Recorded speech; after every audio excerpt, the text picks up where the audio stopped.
Au nom du Père et du Fils et du Saint-Esprit. Amen. Grande joie d'être là avec toi pour ce temps de Lectio Divina. Et je te rappelle de faire ta Lectio Divina par écrit chaque jour et aussi de faire connaître la Lectio Divina. Faire connaître quelqu'un qui se nourrit de la parole de Dieu. Et sa vie change. Pourquoi? Parce que la parole de Dieu va éclairer notre pensée, nos intentions. Jésus dit, la parole de Dieu nous dit, ma parole est lumière sur tes pas. Et on suit le Christ, on le suit en l'écoutant aussi. D'accord? C'est très important de travailler la Lectio Divina et aussi d'être missionnaire. Sois missionnaire. Ok. Voilà, aujourd'hui nous sommes le 7 mai, vendredi. Et la première lecture d'aujourd'hui, c'est Actes des Apôtres, chapitre 15, versets 22 à 31. Alors les apôtres et les anciens, d'accord avec l'Église tout entière, décidèrent de choisir quelques-uns d'entre eux et de les envoyer à Antioche avec Paul et Barnabé. Ce furent Jude, surnommé Barsabas, et Silas, hommes considérés parmi les frères. Ils leur remirent la lettre suivante. Les apôtres et les anciens, vos frères, aux frères de la gentilité, qui sont à Antioche, en Syrie et en Cilicie, salut. Ayant appris que, sans mandat de notre part, certains gens venus de chez nous ont, par leurs propos, jeté le trouble parmi vous et bouleversé vos esprits. Nous avons décidé d'un commun accord de choisir des délégués et de vous les envoyer avec nos bien-aimés Barnabé et Paul. Ces hommes qui ont voué leur vie au nom du Seigneur Jésus-Christ.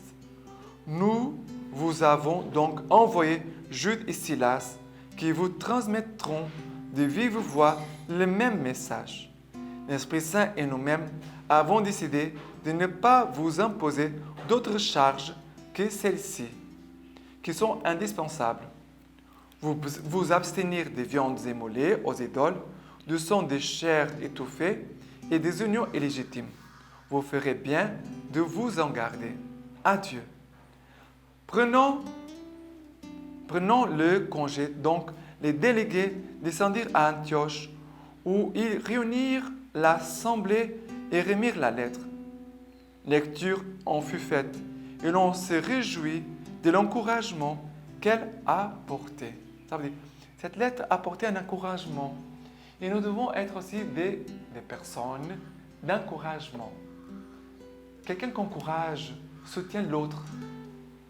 L'autre, il peut avoir des faiblesses, des difficultés, il peut trouver des obstacles, mais on les soutient. On ne va pas encourager quelqu'un pour faire le mal. On va encourager quelqu'un pour faire l'œuvre de Dieu, pour faire le bien, pour ne pas désister de ce que le Seigneur lui a confié. Mais c'est beau de voir ici, regardez, les Barnabé et Paul vont revenir à Antioche, là où ils ont commencé une nouvelle mission avec des païens qui sont convertis. Et maintenant, ils reviennent avec Silas et Barsabas comme une présence aussi de l'Église de Jérusalem pour montrer cette unité. Vous êtes unis bien à l'Église. C'est très beau, vraiment. Regardez, où est l'Esprit Saint et l'Église? Où est l'Église et l'Esprit Saint? Ça ne dépend pas des mérites ni de notre sainteté. C'est la grâce de Dieu. Où est l'Église et l'Esprit Saint? Et là, où est l'Esprit Saint? L'Esprit Saint engendre l'Église. Et ici, c'est très important. L'Église de Jésus-Christ, l'Église que Jésus a fondée. Je rappelle toujours pour ne pas faire de confusion parce qu'on entend parler de beaucoup de choses autour de nous, l'Église. En fait, ce n'est pas d'Église, ce sont des sectes. Ce sont des choses des hommes. Mais voyez la beauté de cette communion entre Silas, Barsabas, Paul et Barnabé.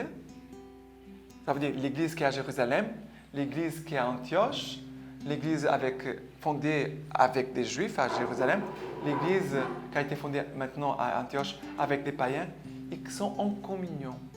Et dans cette communion, Silas et Barsabas vont dire de vive voix ce que l'Église attend d'eux, de ces nouveaux convertis. Qu'est-ce que l'Église attend de vous? C'est très important parce que l'Église compte sur chacun de nous. Qu'est-ce que l'Église attend de toi?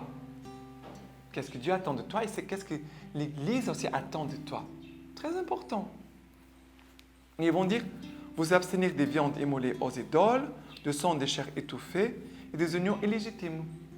C'était des choses qui étaient considérées comme un péché. De manger la viande qui a été sacrifiée aux idoles parce que ces nouveaux convertis païens, ils vivaient en milieu d'un peuple qui avait des habitudes des païens, qui faisaient des sacrifices aux idoles. Ils vont dire non, on ne va pas faire ça. Et pour nous aussi très important parce qu'autour de nous, il y a beaucoup d'idoles, beaucoup de choses malheureusement qu'on voit autour de nous, des sorcelleries, de spiritualité, des sectes, des choses comme ça. Et souvent les chrétiens, ils sont tentés de se mélanger avec ces choses-là. Non, on doit garder l'authenticité de notre foi catholique et de ne pas se mélanger. Sinon un chrétien mélangé avec d'autres choses, d'autres réalités, il est en train de dire « je ne crois pas en Dieu ». En fait, il est en train de dire « je ne crois pas en Dieu, véritablement ».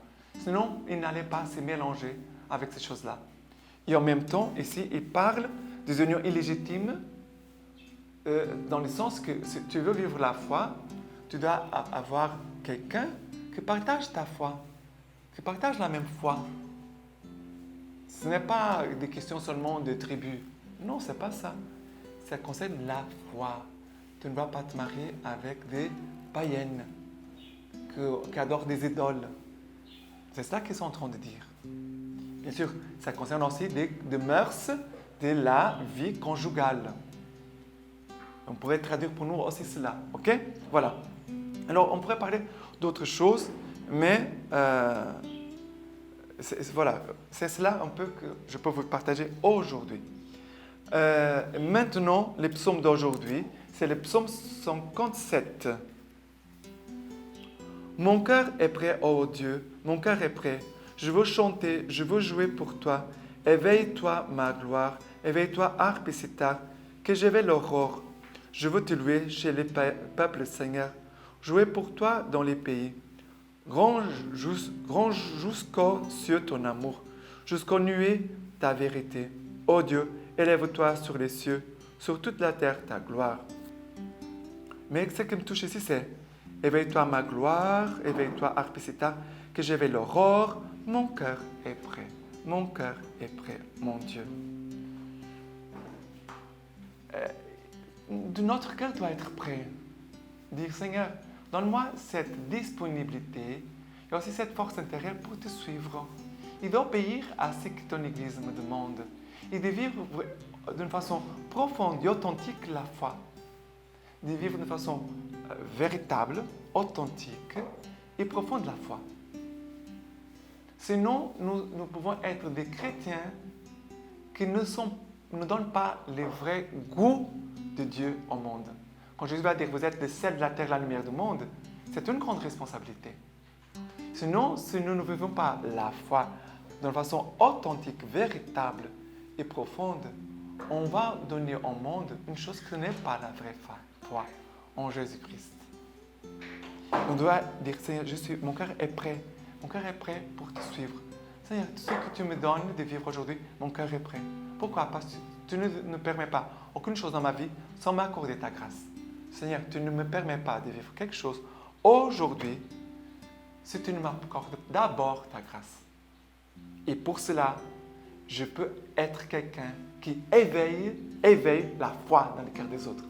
Ici, éveille-toi, harpe et sitar, et j'éveille l'aurore, ça veut dire éveiller la foi dans le cœur des autres. C'est cela. OK? Et maintenant, par rapport à l'évangile d'aujourd'hui, c'est Jean chapitre 15, versets 12 à 17. Voici quel est mon commandement. Vous aimez les uns les autres comme je vous ai aimé.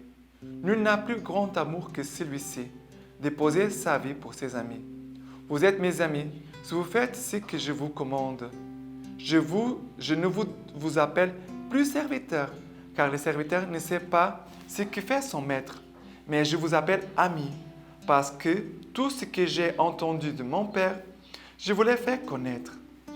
Ce n'est pas vous qui m'avez choisi, mais c'est moi qui vous ai choisi et vous ai établi pour que vous alliez et portiez du fruit et que votre fruit demeure, afin que tout ce que vous demanderez au Père en mon nom, il vous le donne.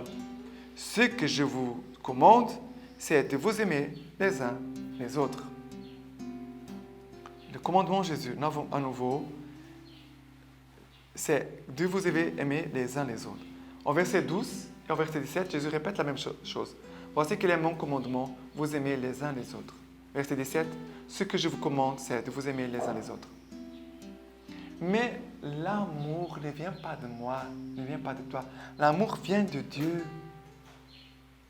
Et voyez l'amour de Dieu pour nous. On doit accueillir l'amour de Dieu. On doit contempler l'amour de Dieu pour nous. Et Jésus va dire, je ne vous appelle plus serviteur, car le serviteur ne sait pas ce que fait son maître, mais je vous appelle ami, parce que tout ce que j'ai entendu de mon Père, je vous l'ai fait connaître. Vous voyez, l'amour de Jésus, en train de dire, tout ce que le Père m'a parlé, je vous ai transmis. Je n'ai rien gardé pour moi. Je vous aime. Jésus est en train de me dire, je vous aime. Et parce que je vous aime, je vous transmets ma parole. C'est pour cela que quand on laisse tomber la parole de Dieu, on oublie la Lectio Divina, on ne donne pas l'importance à l'écoute de la parole de Dieu. On ne veut pas même faire des efforts de faire la Lectio Divina. Ah, je suis très fatigué aujourd'hui, je ne veux pas la faire. Nous sommes en train de mépriser l'amour de Dieu pour nous. Nous sommes en train de mépriser. Et Jésus va dire, il n'a pas de plus grand amour que de donner sa vie pour ses amis. Il n'a plus de plus grand amour que de donner sa vie pour ses amis. Nul n'a plus grand amour que celui-ci, donner sa vie pour ses amis. Et c'est cela que Jésus a fait pour nous. Nous sommes amis de Jésus, nous sommes fils de Dieu, et nous sommes amis de Jésus. Et il y a un homme de Dieu, il s'appelle Jean Vanier, moi j'aime beaucoup. Il est déjà mort. Quelqu'un un jour lui a posé cette question. Est-ce que vous avez déjà pensé d'être saint, de vouloir être saint? Il lui a dit, je n'ai jamais pensé beaucoup à cela, mais de vouloir être un bon ami de Jésus-Christ, oui, ça m'intéresse.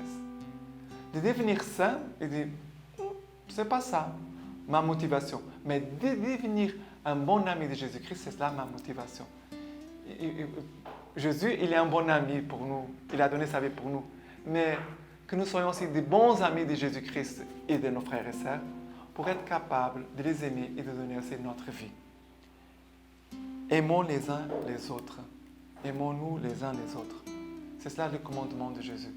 Et aimer, c'est difficile. Pourquoi? Parce que ça va arriver souvent que tu vas aimer les autres et les autres ne vont pas recevoir ton amour ou alors vont te blesser.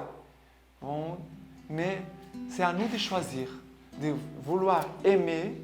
Et si tu aimes, tu es dans la vie et tu es même dans la joie parce que tu es en train de vivre comme Jésus-Christ. Alors tu décides de ne pas aimer, tu vas te fermer en toi-même, tu vas te protéger, mais tu entreras dans un enfer, dans une mort intérieure. Il n'a pas de choix. C'est à nous de choisir. OK? Et maintenant, la lecture patristique de ce vendredi, c'est Isaac de l'Étoile, premier-né d'une multitude de frères. Il nous dit comme ceci. Ainsi, les membres croyants et spirituels du Christ peuvent dire en toute vérité qu'ils sont ce qu'il est, ce que Jésus est, lui-même, à savoir Fils de Dieu et Dieu. Mais ce qu'il est par nature, eux le sont comme membres associés. Ce qu'il est en plénitude, eux le sont par participation. Bref, s'il est Fils de Dieu par son origine, ses membres le sont par adoption. selon cette parole de l'apôtre. Vous avez reçu un esprit de fils adoptif qui nous fait nous crier « Abba, Père ». En même temps que cet esprit, il leur a donné pouvoir de devenir enfants de Dieu, afin que selon l'enseignement du premier-né d'une multitude de frères, ils apprennent à dire « Notre Père qui es aux cieux ». Il dit aussi ailleurs « Je montre vers mon Père et votre Père ». Par cet esprit, il est né du sein de la Vierge comme fils de l'homme et comme notre tête. Par le même esprit, nous renaissons pour notre part de la source baptismale comme fils de Dieu, comme son corps. Et de même que lui est né sans aucun péché, nous renaissons, nous, dans le pardon de tous nos péchés. Il est juste en lui-même, et lui-même se rend juste. Il est l'unique sauveur, l'unique sauvé, car dans son corps, sur le bois, il a porté les péchés, que par l'eau, il a emporté loin de son corps. De deux manières, par le bois et par l'eau, il sauve, lui, l'agneau de Dieu, qui porte les péchés du monde, parce qu'il les a pris sur lui. Prêtre et sacrifice, il est aussi Dieu. En offrant lui-même à lui-même, il s'est réconcilié avec lui-même, comme avec le Père et l'Esprit Saint. Et maintenant, je vous laisse la bénédiction par les mains toutes pures de la Vierge Marie. Que Dieu Tout-Puissant vous bénisse et vous garde, le Père, le Fils et le Saint-Esprit. Amen.